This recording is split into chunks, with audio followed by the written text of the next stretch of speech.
নমস্কার, শুভ সন্ধ্যা। আশা করি আজকেও অন্যান্য দিনের মতো আপনারা সকলে আমার সঙ্গে রয়েছেন এবং লাইভে যোগ দিয়েছেন। আজকে দিনটা একেবারে অন্যরকম গেল। তার কারণটা হচ্ছে আমরা দেখতে পেলাম যে গোটা ভারত জুড়ে প্রচুর পরিমাণে করোনা আক্রান্ত রোগীর সংখ্যা বাড়তে শুরু করলো। কেন, কি কারণে, সেটা আপনারা সকলে জানেন। একটু আগে প্রধানমন্ত্রী নরেন্দ্র মোদীর কয়েকটা কথা আমি শোনার সুযোগ পেলাম। তিনি বললেন যে সমস্ত রকমের ধর্মগুরুদের প্রতি নির্দেশ দিলেন যে আপনারা কোনো রকম জমায়েত করবেন না। এই যে কথাটা নরেন্দ্র মোদী বললেন, এই কথাটা কি তিনি আগে বলেননি? তিনি লকডাউনের কথা কি আগে বলেননি? তিনি কি স্পষ্ট করে বুঝিয়ে আমাদেরকে বলে দেননি যে আমাদের যদি আমরা লকডাউন না মানি তাহলে কি আমাদের কনসিকোয়েন্সেস হতে পারে, কি অপেক্ষা করছে আমাদের সামনে? ঠিক তাই ঘটছে। আজকে তাই ঘটছে। গতকাল অনেক বন্ধু আমাকে বলেছিলেন নিজামুদ্দিন প্রসঙ্গে আমি কেন মুখ খুলছি না। আমি মুখ খুলছি না, তার কারণটা হচ্ছে একটা অন্যতম প্রধান কারণ ছিল এটাই যে আমাদের প্রত্যেককে সবসময় একটা বিশেষ কৌমের জন্য আতঙ্কে থাকতে হয়। আমরা কোনো কথা বলতে পারি না তাদের প্রসঙ্গে। কিন্তু আজকে যখন প্রধানমন্ত্রী বলেছেন, আজকে যখন দেখতে পাচ্ছি যে ভারতের সবকটা সংবাদ মাধ্যম বলছে, আজকে যখন দেখতে পাচ্ছি বিশ্বের সবকটা সংবাদ মাধ্যমের মধ্যে গুরুত্বপূর্ণ একটা সংবাদ মাধ্যম বলছে যে ভারতে করোনা সংক্রমণ ছড়ানোর নেপথ্যে কারা দায়ী, কিভাবে তারা করছে। গতকাল বলেছিলাম মাথা ঠান্ডা রাখুন, আমরা কোনো রকম প্ররোচনায় পা দেব না, আমরা কোনো ষড়যন্ত্র সফল হতে দেব না। এখনও বলছি মাথা ঠান্ডা রাখুন, আমরা কোনো রকম প্ররোচনায় পা দেব না, আমরা কোনো রকম ষড়যন্ত্র সফল হতে দেব না। আমরা মাথা ঠান্ডা রাখবো, আমরা ঘরের ভেতরে থাকবো, আমরা লকডাউন মানব। যারা এই চেষ্টা করছেন তাদের কি পরিস্থিতি হবে অদূর ভবিষ্যতে সেটা খুব স্পষ্ট করে বোঝা যাবে। কত দূর পর্যন্ত তাদের জেহাদ যেতে পারে সেটাও স্পষ্ট করে বোঝা যাবে। আমি শুরুতেই দুজনের কথা আপনাদেরকে বলে রাখি। একটা কথা স্পষ্ট করে জেনে রাখুন, কিছুদিন আগে, কয়েক বছর আগে শাহরুখ খান ছিলেন হিরো। একটা ছবি হয়েছিল মাই নেম ইজ খান। ছবিটা আপনাদের অনেকের মনে থাকার কথা। ছবিটা হয়েছিল এমন একটা সময় যখন ৯/১১ পরবর্তী পৃথিবীতে একটা রীতিমতো ধাক্কা উঠেছিল, রীতিমতো একটা পরিস্থিতি তৈরি হয়েছিল, যে পরিস্থিতিটা আজকে গোটা পৃথিবীতে হলুদ চামড়ার মানুষের জন্য হচ্ছে। আপনারা হয়তো খেয়াল রাখছেন কিনা জানি না, কিন্তু আমি দেখতে পাচ্ছি বিশ্বের বিভিন্ন প্রান্তে এশিয়ানরা, বিশেষ করে চাইনিজ চেহারা, জাপানিজ চেহারা, থাইল্যান্ডের চেহারা, ভিয়েতনামের চেহারা, তারা আক্রান্ত হচ্ছেন। মহিলারা আক্রান্ত হচ্ছেন, পুরুষরা আক্রান্ত হচ্ছেন। অর্থাৎ আমাদের দেশে ইন্দিরা গান্ধীকে হত্যা করার পর যে শিখ হত্যা করার একটা প্রবণতা দেখা দিয়েছিল, আমাদের দেশে 92 সালে 6 ডিসেম্বর বাবরি মসজিদ ধ্বংস হওয়ার পর যে পরিস্থিতি দেখা দিয়েছিল, আমাদের দেশে গোধরা কাণ্ড যেরকম হয়েছিল, এই রকম প্রত্যেকটা ক্ষেত্রে আমরা দেখতে পেয়েছি যে একটা করে দাঙ্গা বেঁধেছে। দাঙ্গার ভয় দেখিয়ে আর কতদিন, দাঙ্গার ভয় দেখিয়ে আমাদেরকে বারবার আতঙ্কের মধ্যে ফেলে আর কতদিন এইভাবে আপনারা চেষ্টা করবেন? আর কতদিন এইভাবে আপনারা নিজেরা তো মরবেনই, আমাদেরও মারবেন? কোনো ধর্মগুরু এমন কথাও বলেছেন এই পশ্চিমবঙ্গে বসে যে 50 কোটি ভারতবাসী মরে যাক, আমি নিজে মরে যাই, আমার কোনো আপত্তি নেই, কিন্তু আপনারা করোনা ছড়িয়ে দিন। ঠিক কিনা? তাহলে তো আমাদেরও এইভাবে কথা বলতে হয় ভাই, কিছু মনে করবেন না। ঠিক কিনা? বলবো নাকি এরকম ভাবে কথা? আমরা বলবো, একবার বলবো। এই দেখুন, এই বইটার ছবিটা দেখুন, দেখতে পাচ্ছেন? এটা দেখতে পাচ্ছেন? স্পষ্ট করে দেখুন। আমি মুখের ওপরে ধরলাম, বইটার নামটা দেখতে হবে না, ছবিটা দেখুন। এবার বলুন ঠিক কিনা? আমরা যদি চাই তাহলে ঠিক কিনা? কিন্তু আমরা চাই না। আমরা কোনো রকম এই ধরনের প্ররোচনায় পা দেব না। আমাদের নেতৃত্ব এত চমৎকার, এত নিশ্চিত যে তাদের হাতে আমরা সুরক্ষিত আছি। আমরা আপ্রাণ চেষ্টা করলেও ভারতবর্ষ তার ধমনীতে যে প্রাচীন সভ্যতার ঐতিহ্য বহন করে চলেছে, কখনো কোনো দিন এই ধরনের কুরুচিকর কুশ্রিতার মধ্যে নিজেদের নিয়ে যাবে না। এবং ভারতবর্ষে বসবাসকারী প্রতিটি মুসলিম নাগরিক শুনে নিন, স্পষ্ট করে শুনুন, এরকম মুসলিম আপনাদের মতো যারা ক্ষতি করতে চায় তারা সংখ্যায় সব সময় কম।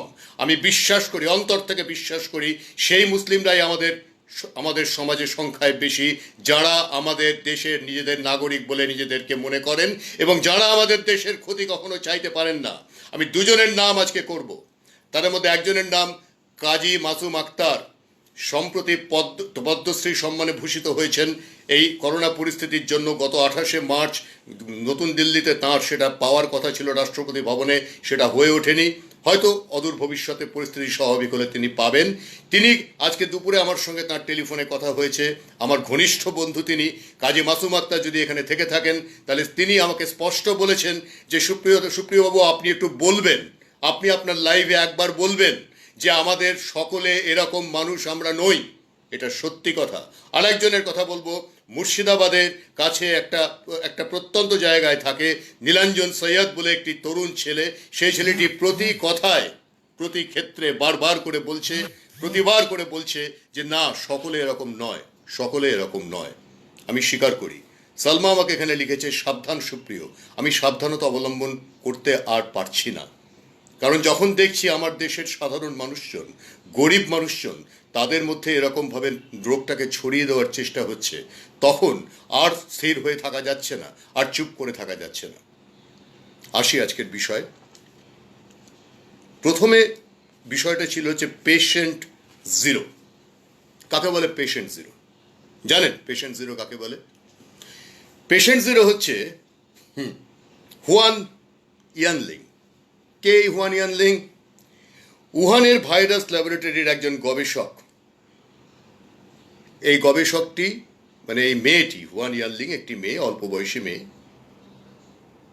তার প্রসঙ্গে ওই উহানের ভাইরাস ল্যাবরেটরির আরেকজন গবেষক জিয়াবো তাও তিনি জানাচ্ছেন, সাউথ চায়না ইউনিভার্সিটি অফ টেকনোলজির গবেষকদের গায়ে, ভালো করে শুনুন, সাউথ চায়না ইউনিভার্সিটি অফ টেকনোলজির গবেষকদের গায়ে গত বছর নভেম্বর মাসের কোনো একটা সময় বাদুড়ের রক্ত আর প্রস্রাব ছড়িয়ে দেওয়া হয়েছিল। তারপর তাদের 14 দিন কোয়ারেন্টাইনে রাখা হয়। এরপর ভাইরাসের জন্ম হয় সাউথ চায়না সি ফুড মার্কেটে। আমার ধারণা ইতিমধ্যেই সেই ভাইরাস তৈরি হয়ে গিয়েছিল। এবারে বলি, কে এই হুয়ান ইয়ানলিং? এই হুয়ান ইয়ানলিং হচ্ছেন পেশেন্ট জিরো। তার পরিচয় পেশেন্ট জিরো, অর্থাৎ তিনি করোনা ভাইরাসের প্রথম সংক্রমণের শিকার। এরপর কি হলো, ওদের যে ওয়েবসাইট, সেই ওয়েবসাইটে হুয়ান ইয়ানলিং এর নাম থাকলো, কিন্তু তার সম্পর্কে বাকি ডিটেলস তলায় কিন্তু কিছু থাকলো না। ইতিমধ্যে কি হলো জানেন? মেনল্যান্ড চায়না থেকে বেজিং নিউজের এক রিপোর্টার পেশেন্ট নং জিরোর খবর নিতে গেলে তাকে বলা হলো এমন কোনো পেশেন্ট নেই। ওদিকে ওয়েবসাইটে কিন্তু নামটা রয়ে গেছে, তলায় কোনো ডিটেল নেই। তার কি হলো, কোথায় গেল?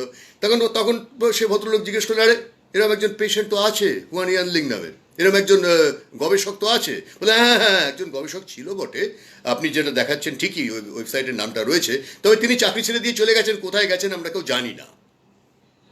পয়েন্ট 1 নোট করুন। এদিকে কি ঘটনা ঘটল?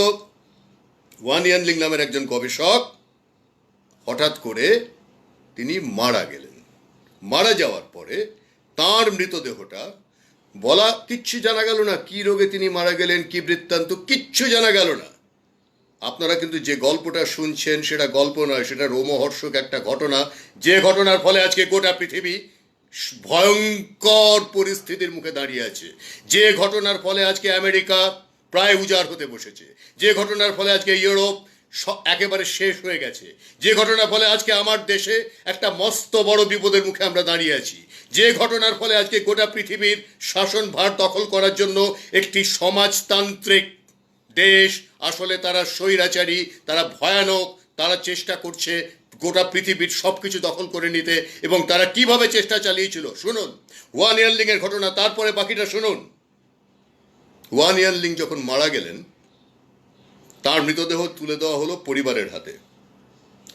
পরিবারের হাতে যখন মৃতদেহ তুলে দেওয়া হলো, তারা গিয়ে অন্ত্যেষ্টি করলেন।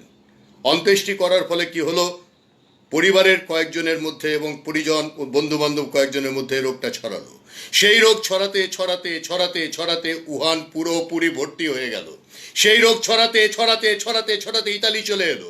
সেই রোগ ছড়াতে ছড়াতে ছড়াতে ছড়াতে গোটা বিশ্বে ছড়িয়ে পড়লো। আর তারপরে আজকের খবরটা শুনুন।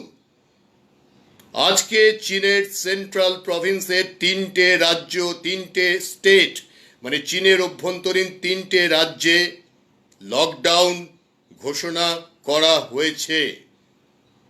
সাউথ চায়না মর্নিং পোস্টের খবর, তাদের হেডলাইন যে 3টে রাজ্যে আজকে লকডাউন ঘোষণা করা হয়েছে।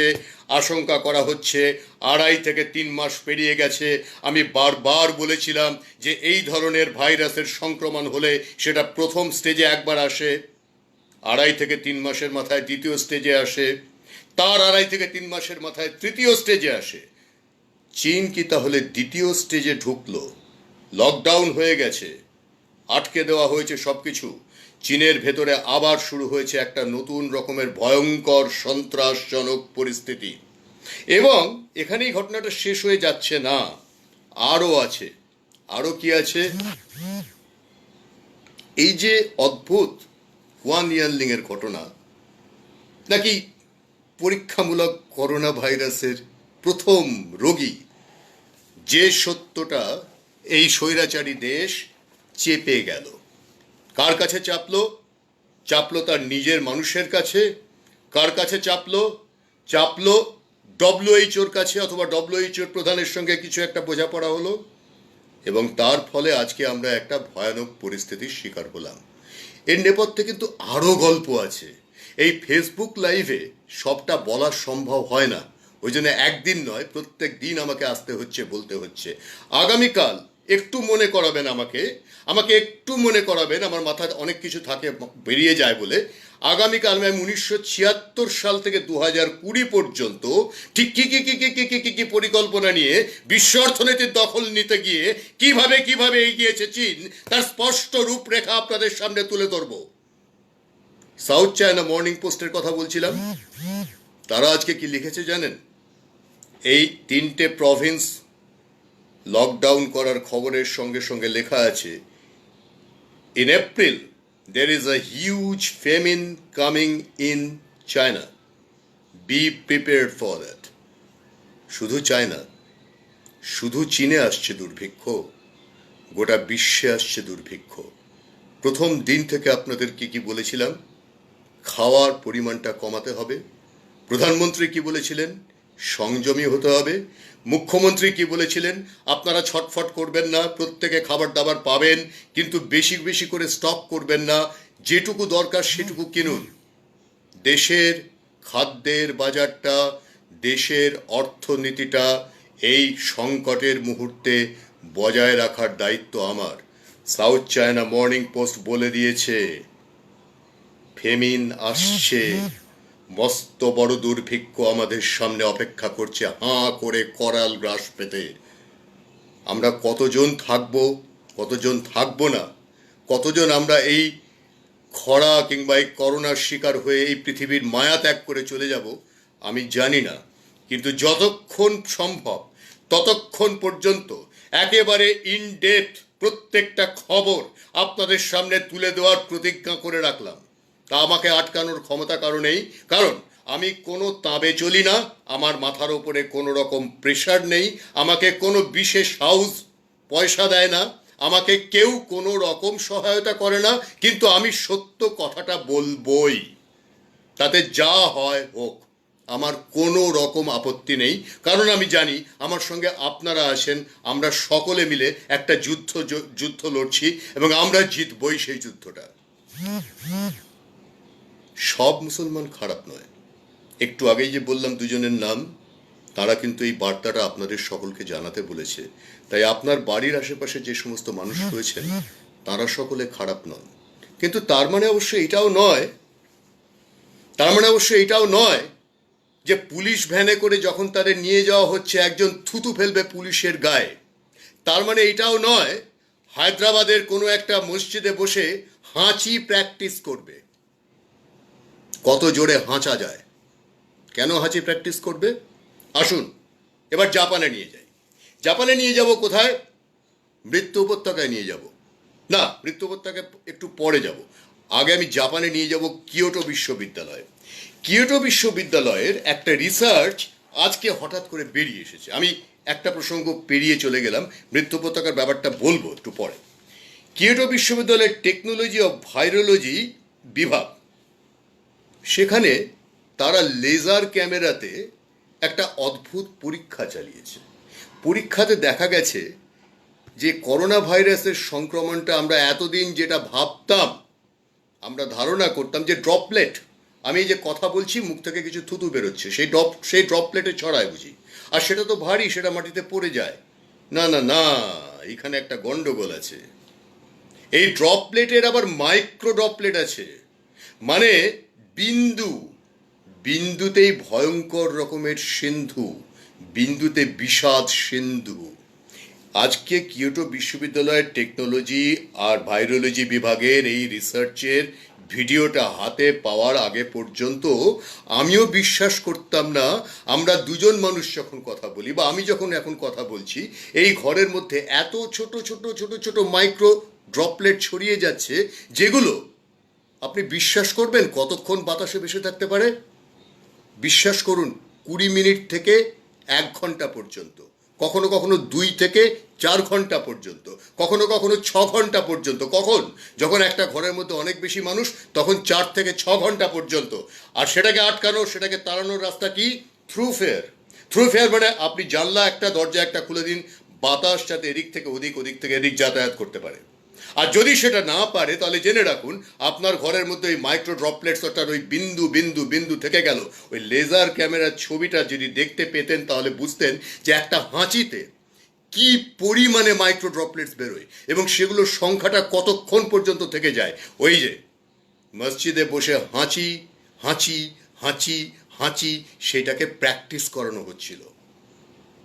কে যেন একদিন আমার এই লাইভে লিখেছিলেন, আমাদের ঘরশত্রু বিভীষণরাই আমাদের ডোবাবে। ঘরশত্রু বিভীষণরা অনেক চেষ্টা করছে, ডোবাতে পারবে না, ডোবাতে পারবে না। ডোবাতে কেন পারবে না? অনুষ্ঠানের শেষের দিকে সে ব্যাপারে বলবো। আপাতত চলুন চলুন একটু মৃত্যু উপত্যকায় নিয়ে যাই। মাফ করবেন, শুনতে ভালো লাগছে না কথাটা।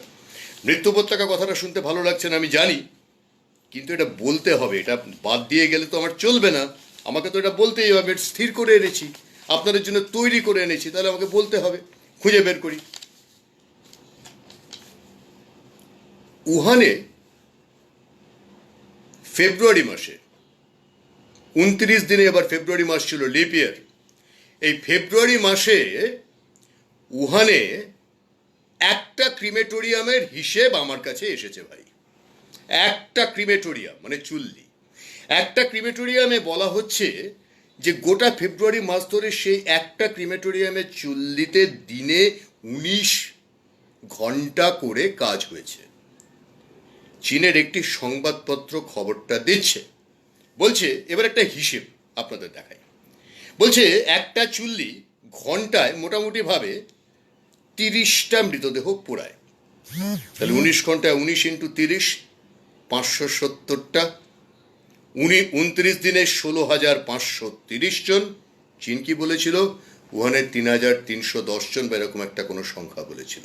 এটা শুধুমাত্র উহানের একটি চুল্লি। উহান শহরে কতগুলো চুল্লি আছে আমাকে জিজ্ঞাসা করবেন না, আমি তথ্য জানি না। শুধু আমি এইটুকু বলতে পারি, যা গতকাল পর্যন্ত সংবাদ মাধ্যম, রাশিয়ার সংবাদ মাধ্যম, থাইল্যান্ডের সংবাদ মাধ্যম, এমনকি হংকংয়ের সংবাদ মাধ্যম পর্যন্ত বলেছে যে যদি ওরা সংখ্যাটা বলে 3,000, তাহলে তার পাশে আরো অন্তত পক্ষে 4টে শূন্য লাগাতেই পারেন।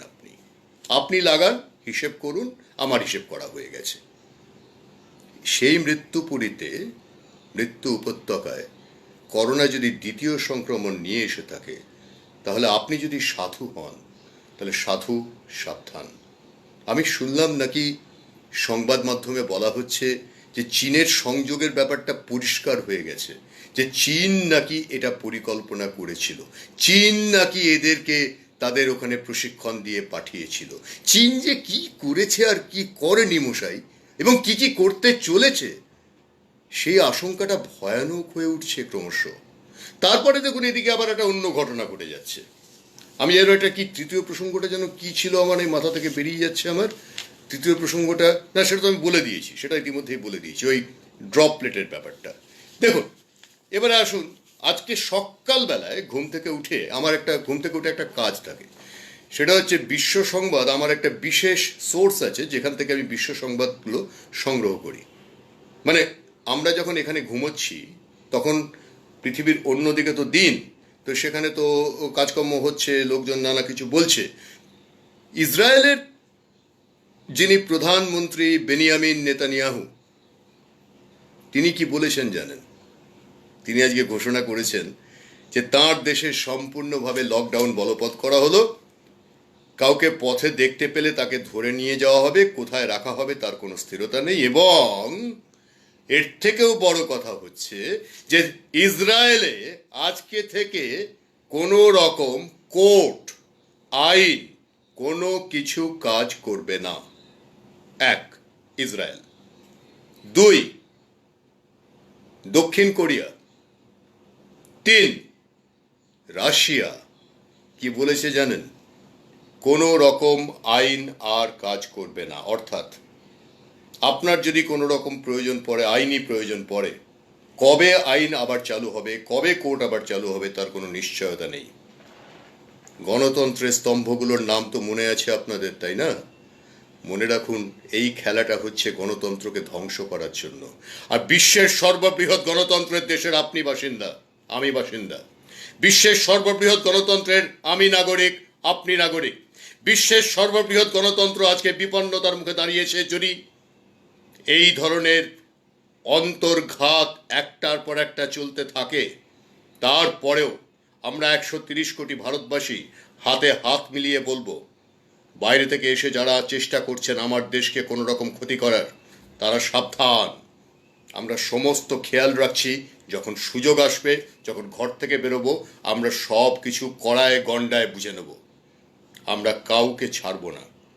আমরা ভদ্রলোক, আমরা পরিশীলিত, আমরা রুচিবান, আমরা সুস্থ, আমরা সবল, আমরা স্বাভাবিক, আমরা গণতান্ত্রিক, আমরা গণতন্ত্র মানি। আমরা স্বৈরতন্ত্রে বিশ্বাস করি না। আমরা সমাজতন্ত্রের নামে এই ধরনের স্বৈরতন্ত্র, সাধারণ নাগরিকের উপর এইরকম অত্যাচার, এইরকম দিনের পর দিন তাদের উপর শোষণ এবং শাসন, আমরা এগুলোতে বিশ্বাস করি না। আমরা তথ্য লুকোই না। আমার দেশে কোনো তথ্য লুকোনো হচ্ছে না। চলুন আমেরিকা নিয়ে যাই। শার্লট থেকে আমার বড় দাদা উদয়ন ভদ্র, শার্লটের বাসিন্দা, মার্কিন নাগরিক, তিনি কি কি সংবাদ দিচ্ছেন জানেন? তিনি বলছেন, ডাক্তাররা বলছে যে কিছু কিছু, আজকে যেমন সকালবেলা একজন ডাক্তারের একটা ভিডিও পেয়েছি, আপনারা যদি চান ভিডিওটা পোস্ট করব, কারণ ডাক্তারটি নিজে অনুরোধ করেছেন আমার ভিডিওটা পোস্ট করা হোক। কেন পোস্ট করতে বলেছেন? কারণ শুরু হয়ে গেছে আমেরিকাতে ফায়ার মানে গুলি করা নয়, গুলি করাটা পরে আসবে। শুরু হয়ে গেছে ডাক্তারদের জবাবদিহি চেয়ে। যে ডাক্তার কাজ করতে চাইছেন না, বা যে ডাক্তার কোনো রকম, যেহেতু গিয়ার নেই বলে, গিয়ার মানে কি, মানে ধরুন মাস্ক, মানে ধরুন আপনার ওই পিপিই, মানে ধরুন, এখন এই শব্দগুলো আমরা সবাই জানি, মানে ধরুন গ্লাভস ইত্যাদি নেই বলে যে সমস্ত ডাক্তাররা বলছেন যে আমরা করোনার রোগীদের চিকিৎসা করতে পারবো না, তাদের সঙ্গে সঙ্গে চাকরি থেকে বরখাস্ত করা হচ্ছে। কারা বরখাস্ত করছে? কর্পোরেট সংস্থাগুলো, যারা তাদেরকে এজেন্ট হিসেবে হায়ার করে নিয়ে এসেছিল। আর সেখানেই শেষ হয়ে যাচ্ছে না, সমস্ত হাসপাতালে, আমাদের রাজ্যের বা আমাদের দেশের সরকারি হাসপাতালে যেরকম মেঝেতে মানুষ পড়ে থাকে, সেরকম ভাবে পড়ে থাকছে করোনা রোগীরা। কি ভয়ানকভাবে ইনফেকশন ছড়িয়েছে কল্পনা করতে পারছেন? আর আপনি যেখানে বসে আছেন সেখানে কি হচ্ছে? সেখানে কি আমাদের সরকারি হাসপাতালগুলোর মেঝে ভর্তি হয়ে গেছে? না, আমার রাজ্যে সেটা রাজ্যের মুখ্যমন্ত্রী হতে দেননি, আমার দেশে আমার প্রধানমন্ত্রী সেটা হতে দেননি। আমি ভাই দুজনকেই বলবো যে থ্যাংক ইউ ভেরি মাচ, আপনারা আমাদের বাঁচিয়ে দিয়েছেন। প্রশাসন আমাদের এখনো পর্যন্ত বাঁচিয়ে রেখেছে। না, সরকার বা প্রশাসনের ক্ষমতা নেই বাঁচানোর, প্রমাণ হয়ে গেল এত বিশাল পরিমাণ চিকিৎসার পরিকাঠামো থাকার পরেও কারোর তো মেডিকেল ইন্স্যুরেন্স নেই রে ভাই। ওবামা কেয়ারটা বন্ধ করে দিয়েছে আমেরিকা। চেষ্টা করেছিলেন বারাক ওবামা, প্রথম কৃষ্ণাঙ্গ প্রেসিডেন্ট। আজকে কি হলো? আজকে ট্রাম্পের কি হলো? মুখ শুকিয়ে গেছে কেন? কেন মিনমিন করে কথা বলছেন তিনি? সেনাবাহিনীর মধ্যে কেন করোনা সংক্রমণ হয়ে গেছে? আজকে যদি কোনোভাবে চীন আক্রমণ করে, আজকে উত্তর কোরিয়া যদি একটা মিসাইল আটলান্টিকের এদিক থেকে ছেড়ে দেয়, কি করবে আমেরিকা? সামলাতে পারবে? পারবে না, কারণ সেনাবাহিনীর মধ্যেও করোনা ছড়িয়ে গেছে। তৃতীয় বিশ্বযুদ্ধ আমরা দেখছি, আমরা তার সাক্ষী হচ্ছি। বিশ্বযুদ্ধে আমার দেশ জড়ায়নি, তার কারণটা হচ্ছে আমার দেশের গণতন্ত্রের প্রতি, আমার দেশের মানুষের অসম্ভব অসম্ভব সংহতির প্রতি আমাদের প্রত্যেকের চরম আস্থা আছে, গোটা বিশ্বের আস্থা আছে। আজকে গোটা বিশ্বকে নেতৃত্ব দেওয়ার জন্য কার নাম উঠে আসছে? নরেন্দ্র দামোদর দাস মোদীর নাম উঠে আসছে। আজকে চীন থেকে যখন কোনো একটি ছেলে, ভারতীয় ছেলে, সে একটা ভিডিও করে পাঠাচ্ছে না, ভিডিও করে পাঠাচ্ছে, একটি সম্ভবত উত্তরপ্রদেশের একটি ছেলে, সে বলছে, কার কার নাম বলছে জানেন? সে মোদীর নাম বলার পাশাপাশি মমতা ব্যানার্জির নামটাও বলছে। বলছে দেখিए कैसे काम कर रहे हैं ये लोग, और आप लोग क्या करना चाहते हो? थूक थूक के और छिक छिक के हमारे देश में कोरोना आप फैलना चाहते हो? नहीं हो सकता है, हम नहीं होने देंगे। हाँ, हम नहीं होने देंगे, আমরা হতে দেব না, আমরা হতে দেব না। গোটা ভারতবর্ষ আমরা জানি, আমরা কিছুতেই সেটা হতে দেব না। কতক্ষণ হলো? 8:30। মানে আর কিছুক্ষণ বকবক করা যেতে পারে। বকবক করবো না, আমি একটা তথ্য দেব। রাশিয়ার কথা বলছিলাম না কিছুক্ষণ আগে, রাশিয়ার প্রধানমন্ত্রী বা রাশিয়ার প্রেসিডেন্ট, না প্রধানমন্ত্রী, ভ্লাদিমির পুতিন, তিনি একটা ঘোষণা করেছেন। তিনি বলেছেন যে ট্রাম্প যে তত্ত্বটা দিয়েছে, the Chinese virus, that is wrong. ওটা চাইনিজ ভাইরাস নয়, ওটা করোনা ভাইরাস। কি হলো? 2 2 4 হলো হলো হলো। আজকে যখন এত গভীর সংকটে আমেরিকা পড়েছে, তখন তার পাশে কোথায় তুই দাঁড়াবি তা নয়, তুই আজকে বলে দিলি যে এটা চাইনিজ ভাইরাস নয়, ট্রাম্পের কথাটা ভুল। আজকে যখন এত গভীর সংকটে গোটা বিশ্ব, যখন তোমার দেশের কোনো খবরটা আমরা জানতে পারি না, কারণ তুমি সবকিছু চেপে রাখো। রাশিয়ার টেলিভিশনে স্পষ্ট বলছে মশাই যে আমাদের আক্রান্ত মাত্র 219 জন, আর আমাদের এই তো 3 জন না 4 জন মারা গেছে, কিছুই হয়নি। এদিকে রাশিয়ার ভেতরের খবর আপনাদের আমি বারবার প্রত্যেকদিন বলেছি যে রাশিয়ার ভেতরের খবরটা এইরকম যে মাস তো অনেক দূরের কথা, মেয়েদেরকে বলা হয়েছে পুরনো কাপড় চোপড় কেটে তোমরা ভাই মাস্ক তৈরি করে নাও, আমরা সরকার থেকে কিছু করতে পারবো না। আর হ্যাঁ, বৃদ্ধদের জন্য 4000 রুবল করে দেওয়া হবে, ব্যাস ওই অবধি ঘোষণা শেষ। আজকে ভ্লাদিমির পুতিন আবার জাতির উদ্দেশ্যে ভাষণ দিয়েছেন, এবং সেই জাতির উদ্দেশ্যে ভাষণ দিতে এসে তিনি এই কথাটাই বলেছেন যে এটাকে চাইনিজ ভাইরাস বলবেন না, ট্রাম্পের কথাটা ভুল। তাহলে কি আবার ঠান্ডা যুদ্ধ শুরু হতে যাচ্ছে? বিশ্ব কি আবার চলেছে একটা এমন পথে যেখানে চীন রাশিয়া একসঙ্গে হয়ে গেল? ইরানের ভেতরে মৃতের সংখ্যা ক্রমশ বাড়ছে। ইরান চীন রাশিয়ার সঙ্গেই থাকবে, এতদিন এমবার্গোর মধ্যে ছিল। যে সমস্ত দেশগুলো এমবার্গোর মধ্যে ছিল তাদের প্রত্যেকটা দেশকে এখন দেখা যাচ্ছে এমবার্গো তুলে নিচ্ছে আমেরিকা। উপায় কি? উপায় নেই। 3.75 মিলিয়ন মানুষ, মানে 37.5 লক্ষ মানুষ, 37.5 লক্ষ মানুষ আমেরিকাতে চাকরি খুইয়েছেন। আমেরিকান বহু কোম্পানির সঙ্গে সংযুক্ত থাকার সুবাদে আমি জানি আমার প্রচুর বন্ধু বান্ধব, তাঁরাও চাকরি খুইয়েছেন। অদূর ভবিষ্যতে তাঁরা কোথায় যাবেন, কি করবেন আমরা জানি না। তাদের সোশ্যাল সিকিউরিটি সম্পূর্ণ ভেঙে পড়বে, কারণ এই যে করোনা পরিস্থিতি, তাতে 2.5 থেকে 3 লক্ষ মানুষের মরে যাওয়ার আশঙ্কাটা এখনো পর্যন্ত রয়েছে। আরও বেশি বাড়তে পারে সংখ্যাটা, যেন না বাড়ে। ওদিকের খবরটা মাথায় রাখুন, ভুলে যাবেন না। করোনা 2, চীনের 3টে প্রভিন্স লকডাউন, আতঙ্ক আরও বাড়ছে। আমরা এখনো করোনা 1-এর সম্পর্কে কোনো কিছু জানি না, আতঙ্ক আরও বাড়ছে। আর চলুন পাশে দেখুন, একটু পাকিস্তানের দিকে তাকাই। শোয়েব আক্তার একজন ডাক্তারকে নিয়ে, শোয়েব আক্তার হচ্ছেন একজন ক্রিকেট খেলোয়াড়, তাকে বোধহয় রাওয়ালপিন্ডি এক্সপ্রেস না কি যেন এটা বলা হয়। শোয়েব আখতার একজন ডাক্তারকে নিয়ে একটা লাইভ করেছেন, ফেসবুক লাইভ, যেরকম আমি ফেসবুক লাইভ করছি আপনারা দেখছেন, শোয়েব আখতারও ফেসবুক লাইভ করেছেন। আর বিরাট চেহারা এরকম, বলছেন क्या हाल है बोलिए बोलिए आप डॉक्टर साहब आप बता दीजिए। বলে আরে আমাদের ছোটবেলায় পক্স হতো না, আমরা কতবার টিকে নিয়েছি মনে আছে? হ্যাঁ আমিও নিয়েছি, আপনিও নিয়েছেন, আমরাও নিয়েছি। তা আমরা টিকে নিয়ে রেখেছি, আমাদের টিকে নেওয়া আছে। আর তাছাড়া ওই হাইড্রোক্সিন ক্লোরোকুইন না কি একটা ওষুধের নাম, ওইটা খেলেই ঠিক হয়ে যাবে। আর তাছাড়া গতকাল যেটা বলেছিলাম যে ঘটনাটা, যে এক ডাক্তার কোত্থেকে একটা সার্টিফিকেট একটা নাকি সেটাতে দেখে বোঝাই যাচ্ছে যে রাবার স্ট্যাম্প মারা, মানে আমাদের মোড়ের মাথায় যে রাবার স্ট্যাম্প তৈরি করে এই ধরনের রাবার স্ট্যাম্প মারা একটা সার্টিফিকেট, সেই সার্টিফিকেট দেখিয়ে বলছে করোনার ওষুধ আমার কাছে রয়েছে, আমাকে উনি দিয়েছেন, আমি সেটা নিয়ে এসেছি, এবং উনি বলেছেন যে তুমি তোমার নিজের দেশে গিয়ে তোমার দেশের মানুষের সেবা করো। অতএব আমরা তো আমাদের করোনাতে, তারা এখনো এই বিশ্বাসে আছেন যে তাদের কিছু হবে না করোনাতে। যেখানে দুনিয়া উজাড় হতে বসেছে তারা এখনো বিশ্বাস করছেন তাদের কিচ্ছু হবে না করোনাতে। ঈশ্বর মঙ্গলময়, তিনি যেন তাই করেন, যেন কিছু না হয়, যেন কিছুই না হয়, করোনা যেন কোনো রকম আঘাত তাদের করতে না পারে। আমরা চাই না সে দেশের সাধারণ মানুষ, আবাল বৃদ্ধ বনিতা শিশু বালক, তারা যেন কেউ আক্রান্ত না হয়, তাদের যেন কোনো ক্ষতি না হয়। আমরা বিশ্বাস করি, আমাদের তত্ত্ব হচ্ছে বসুধৈব কুটুম্বকম, আমরা গোটা পৃথিবীকে আমাদের নিজের কুটুম্ব, নিজেদের আপন জন বলে ভাবতে ভালোবাসি। তাই আমাদের কাছে কারোর ক্ষতি কখনো কাম্য নয়, কখনো কাঙ্ক্ষিত নয়। এমনকি যে আমাকে ক্ষতি করতে এসেছে তাকেও আমি পুরো ইঞ্চিতে ইঞ্চিতে মাপে মাপে বুঝে নেব, কিন্তু এখন নয়।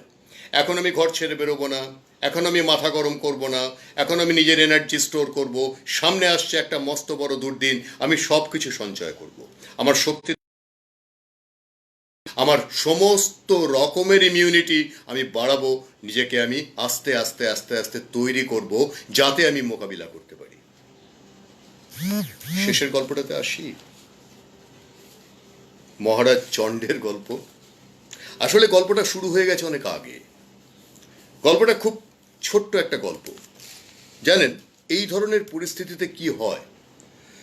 দ্বিতীয় বিশ্বযুদ্ধ যখন শুরু হয়েছিল, প্রথম বিশ্বযুদ্ধ যখন শুরু হয়েছিল, তখন যদিও কলোনিয়ালাইজড পৃথিবী ছিল, দ্বিতীয় বিশ্বযুদ্ধের সময়ও তাই, কিন্তু তারপরেও দ্বিতীয় বিশ্বযুদ্ধের সময়টা আরেকটু পরে, তো দেখতে পাওয়া গেছিল প্রত্যেকটা দেশের শাসক তার গদি সামলানোর জন্য খুব ব্যস্ত হয়ে পড়েছে।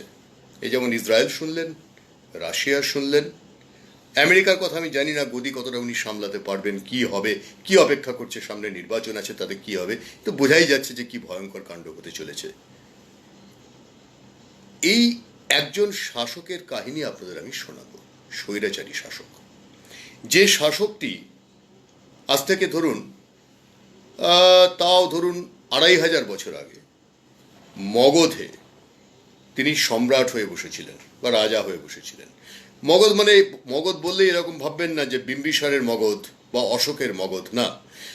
মগধ কিন্তু একটা বহু সময় এরকম হয়েছে যে ছোট্ট স্কন্ধাবারের মতো ছিল, মানে ধরুন ছোট্ট একটা নগরী, তার আশেপাশে খানিকটা জায়গা নিয়ে একটা রাজ্য। সে মগধের রাজা হয়ে বসেছিল মহারাজ চণ্ড, পাশের রাজ্য ছিল লিচ্ছবি।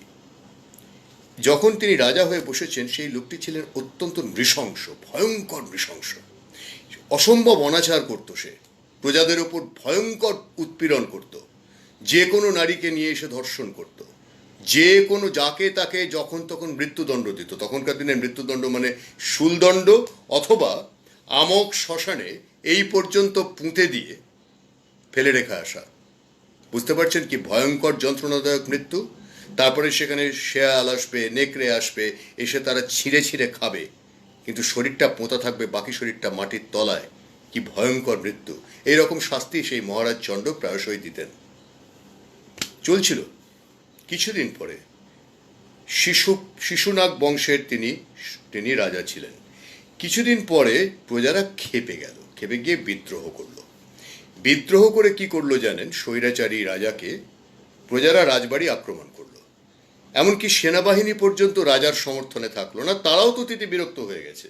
তারাও তখন সিংহদরজা খুলে দিল, প্রজাদের আসতে দিল, এবং বিদ্রোহের পরে যখন রাজাকে তারা ধরে রাজসভার মাঝখানে নিয়ে এলো, নিয়ে আসার পরে এক বিশাল দেহী নহাপিত মানে নাপিত সে আদেশ দিল সে হচ্ছে তখন প্রজাদের মধ্যে সেই নেতা। সে আদেশ দিল, একজন কসাইকে বলল, তুমি এসো এখানে, তোমার তোমার মাংস কাটার ওই যন্ত্রটা নিয়ে আসবে, অস্ত্রটা নিয়ে আসবে। কসাই এলো। আসার পরে প্রথম কথা, তার দুটো পায়ের পাতা থেকে কেটে ফেলা হলো। ছটফট করছে রাজা। এবারে আদেশ হলো, এবার দুটো হাত মণিবন্ধ থেকে কেটে ফেলা হলো। ছটফট করছে রাজা। কসাই জিজ্ঞাসা করলো, আমি কি এবারে কি মেরে ফেলবো? বলে, না, ওই যে রুধিরাপ্লুত হয়ে সে পড়ে আছে, ওকে এইবার চিকিৎসক ডাকো, যে ক্ষতস্থান বাঁধো। কেন কেন ক্ষতস্থান বাঁধবো? কেন ওকে হত্যা করবো না? না, হত্যা করবে না। ওকে নিয়ে গিয়ে নগরের প্রধান প্রবেশ পথে যে গোল একটা চত্বর আছে, সেখানে লোহার শৃঙ্খল দিয়ে বেঁধে রাখবে। প্রতিদিন পথে সাধারণ মানুষ তারা দেখবে যে প্রজার ওপর উৎপীড়ন করলে রাজার কি অবস্থা হয়, এবং তারা তার মুখে, তার শরীরে নিষ্ঠিবন নিক্ষেপ করবে। নিষ্ঠিবন মানে কি? থুথু। স্বৈরাচারীর শাস্তি এইটা হয়। স্বৈরাচারীর এই শাস্তি আমাদের ইতিহাস বারবার দেখিয়েছে। সম্রাট অশোক যখন বুঝতে পেরেছিলেন যে যুদ্ধ কোনো সমাধান হতে পারে না, রক্তপাত কোনো সমাধান হতে পারে না, তখন তিনি কি করেছিলেন? তিনি আশ্রয় নিয়েছিলেন ধাম্মাং শরণং গচ্ছামি। মনে রাখবেন, বুদ্ধ কিন্তু কোনো ধর্মের কথা বলেননি। এই ধাম্মাং কথাটার অর্থ হচ্ছে যা আমাকে ধারণ করে থাকে। আমাকে কি ধারণ করে আছে? আমাকে ধারণ করে আছে আমার শাশ্বত সংস্কৃতি। আমাকে কি ধারণ করে আছে? আমাকে ধারণ করে আছে আমার সুবিপুল, সুবিশাল, সুরুচি সম্পন্ন ইতিহাস। আমাকে কি ধারণ করে আছে? আমাকে ধারণ করে আছে আমার প্রাচীনত্ব, আমার মহাকাব্য। আমাকে কি ধারণ করে আছে? আমার চরিত্রের মধ্যে, আমার রক্তের মধ্যে মিশে আছেন মহাভারতের প্রতিটি ইতিবাচক চরিত্র। রামায়ণের শ্রীরামচন্দ্র। আমাকে ধারণ করে আছেন শাশ্বত ভারতবর্ষের আত্মা, যে আত্মার কখনো বিনষ্টি কখনো সম্ভব হয়নি। শখুন দল, পাঠান, মোগল এই এক দেহে হলো লীন হতে পারেনি। তারা যাবে, কিন্তু আমরা থেকে যাব। আমাদের এই প্রতীতি কখনো ফুরবে না। শেষ কথা বলার আগে কয়েকটা অনুরোধ আমার আছে আপনাদের কাছে, সকলের কাছে। প্রথম অনুরোধ, দেখুন, এরকম লকডাউনের মধ্যে আমি বাড়িতে চেষ্টা করছি যতটা পারি, যেভাবে পারি আপনাদের কাছে আসতে, আমার কথাগুলো বলতে। এই কথাগুলোকে একটুখানি অন্য সকলকে ছড়িয়ে দেওয়ার প্রয়োজন আছে। সে দায়িত্বটা আপনাদের। দ্বিতীয়, আমি আপনাদের এই পরিচিত পেশাদারিত্বে বিন্দু মাত্র বিশ্বাস রাখি না। আমি মনে করি সাংবাদিকতা হওয়া উচিত শুধুমাত্র সত্য, ন্যায় আর সততার ওপর দাঁড়িয়ে। এর বাইরে কোনো কিছু আমার বিষয় হতে পারে না। আমার দায়িত্ব, কর্তব্য হচ্ছে আপনাদের কাছে গোটা পৃথিবীর ছবি তুলে ধরা, কোথায় কি ঘটছে তা তুলে ধরা, এবং সেই সঙ্গে বুঝিয়ে দেওয়া যেখানে আপনি আছেন সেখানে কতটা নিরাপদে, কতটা নিশ্চিন্তে আপনি আছেন। সেই নিরাপত্তা, সেই নিশ্চিন্ততাকে সুনিশ্চিত করতে গেলে আপনারও, আমারও, প্রত্যেকের আমাদের দায়িত্ব আছে। আমাদের অন্যতম প্রধান দায়িত্ব হচ্ছে যে কথাগুলো বলা হচ্ছে আমাদের স্বাস্থ্যবিধি প্রসঙ্গে, যে কথাগুলো বলা হচ্ছে আমাদের ঘর থেকে না বেরোনোর জন্য, তার প্রত্যেকটা অক্ষরে অক্ষরে পালন করা। কঠিন সময় যখন আসে তখন একটু নত হতে হয়। আমরা শিখেছি যখন ঝড় আসে তখন আপনি যদি বুক চিতিয়ে দাঁড়ান, আপনি উল্টে পড়ে যাবেন। খোলা মাঠের মধ্যে কখনো ঝড় দেখেছেন? আমি দেখেছি কালবৈশাখী ঝড়। তখন আমার বাবা আমার সঙ্গে একবার ছিলেন। বাবা আজকে নেই, তার কথা খুব মনে পড়ছে। তিনি আমাকে বলেছিলেন, ঝড় এসছে বাবু, তুমি একটা কাজ করো, এরকম করে গুঁড়ি মেরে বসে পড়ো। কোথাও কোনো গাছপালা ছিল না। আমি বললাম, বাবা গুঁড়ি মেরে বসে পড়ে কী হবে, আমরা বরং দৌড়ে পেরোই। বাবা বললেন, না, ঝড় যখন আসে বাবা, তখন সবসময় মাথাটা নিচু করতে হয়, ওপর দিয়ে ঝড়টা বেরিয়ে যাক, তারপরে আবার সোজা হয়ে দাঁড়াবে।